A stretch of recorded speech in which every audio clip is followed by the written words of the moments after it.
அப்புறம் சஞ்சய் நீ உன் ஃபேமிலி பற்றி சொல்லவே இல்லை. என்னை பற்றியா? எனக்கு அம்மா மட்டும்தான்.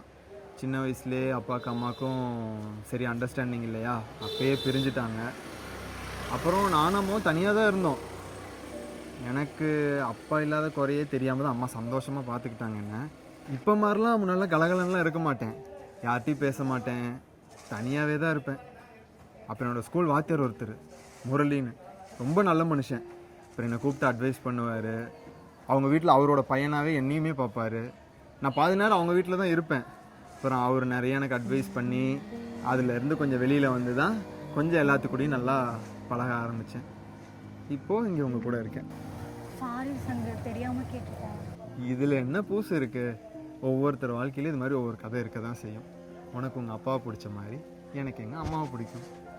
போகலாமா?